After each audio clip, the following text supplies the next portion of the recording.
সম্মানিত সভাপতি এবং সাধারণ সম্পাদক সাহেব ইতিমধ্যে আমার সঙ্গে বেশ কিছু বিষয় নিয়ে আমার বাসায় কথা বলেছেন। আমি তাদের কাছ থেকেও আপনাদের এই অ্যাসোসিয়েশনের যে সমস্যা আপনারা এই শিল্পে ভোগ করছেন, এই ইন্ডাস্ট্রিতে সেই জিনিসগুলি সম্পর্কে যে ভোগান্তি চলছে, আমি সেগুলি সম্পর্কে কিছু ধারণা পেয়েছি। আপনারা জানেন মাত্র কয়েকদিন মাত্র আমাদের সরকারের বয়স, এবং সেই অর্থে আমিও অনেকটা শিক্ষানবিশ, শেখার চেষ্টা করছি, বোঝার চেষ্টা করছি। বিশেষ করে আপনাদের এই ধরনের যে ইন্ডাস্ট্রির মধ্যে যে প্রবলেম, যেগুলির মধ্যে একটু টেকনোলজি জড়িত আছে, প্রযুক্তিগত বিষয় জড়িত আছে, স্বাভাবিকভাবেই আমাদের মতো লেম্যানদের একটু বুঝতে টাইম লেগে যায়। তা আমি একটু ভালোভাবে বোঝার চেষ্টা করছি উইথ এ প্রপার আন্ডারস্ট্যান্ডিং। আমি আশা করি যে অন্যান্য যে স্টেক হোল্ডার্সরা আছেন তাদেরকে সাথে নিয়ে আমরা নিশ্চয়ই একটা সমাধানের জায়গায় যাব। এখনকার যে আধুনিক কমিউনিকেশন, এই কমিউনিকেশনের ব্যবস্থাতে ক্যাবেল শিল্পকে, টেলিভিশন খাতকে পাশ কাটিয়ে কোনোভাবেই চলা যাবে না।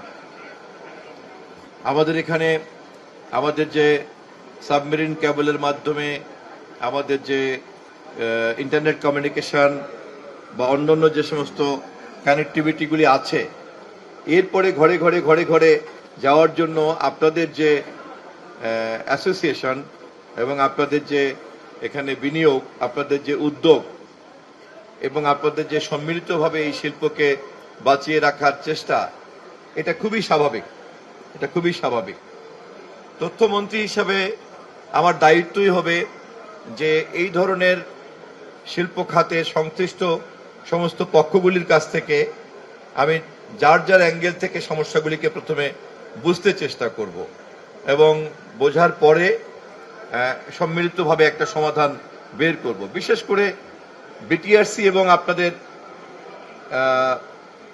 এন্টারপ্রেনারদের যে সমস্যা, আর বিটিআরসি যে রেগুলেশনের যে তাদের যে টার্গেট, মন্ত্রণালয় হিসেবে যখনই আমি মূলত এই দুই পক্ষের সঙ্গে একটা বোঝাপড়া করতে পারবো, এবং তখনই কিন্তু আমার মনে হয় যে আপনাদের এই শিল্প খাতে আপনাদের এন্টারপ্রেনারশিপকে ন্যায্যভাবে সমাধান দেয়া, আবার বিটিআরসির যে দায়িত্ব রাষ্ট্র তাদেরকে দিয়েছে তদারক করার জন্য, কমিশন হিসাবে নিয়োগ করেছে, তারাও তাদের যাতে যথাযথভাবে জিনিসটা পালন করতে পারে, এরকম একটা নতুন একটা আন্ডারস্ট্যান্ডিং ডেভেলপ করতে হবে।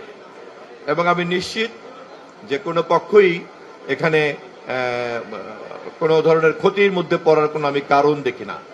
হ্যাঁ, তবে আধুনিক প্রযুক্তির কারণে ইন্টারনেট প্রোটোকল, টিভি, অথবা মনে করেন যে আপনাদের এই ক্ষেত্রে যে অ্যাপ ব্যবহার করেন যারা, তারপরে অনলাইন প্ল্যাটফর্মে যারা ব্যবহার করেন, নানান রকম পাইরেসির মধ্যে ঢুকে পড়ে, এই চ্যালেঞ্জ তো শুধু আমাদের দেশে না, এই চ্যালেঞ্জ সারা পৃথিবীব্যাপী আছে, সারা পৃথিবীব্যাপী আছে। বিকজ এখন তো আমরা ইন্টারনেট ভিত্তিক একটা সমাজের মধ্যে ঢুকে পড়েছি, এবং এই ক্ষমতাকে কাজে লাগানোর কোনো রকম স্থায়ী কাঠামোটা নাই।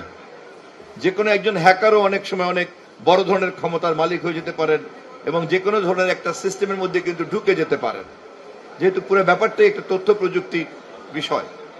তবে বৈধভাবে রাষ্ট্র, সরকার এবং বিটিআরসি যৌথভাবে যে আপনাদের স্বার্থকে নিশ্চিত করে আমরা যদি কোনো কাঠামো তৈরি করে ফেলতে পারি, তাহলে আমি মনে করি যে আপনাদের ব্যবসায়ী হিসেবে আপনাদেরকে তখন সুরক্ষা দেওয়া সম্ভব হবে, এবং আপনাদের সেবার মাধ্যমে যে মানুষ যে সেবাটা পাচ্ছে, সাধারণ দর্শকরা যে সেবাটা পাচ্ছে, সেটাও তখন নিশ্চিত করা যাবে। এবং অপরদিকে এই ব্যবসা পরিচালনার পদ্ধতির মধ্যে কোনো ধরনের অবৈধ কোনো ইন্টারসেপশনটাও তখন কিন্তু প্রোটেক্ট করা যাবে।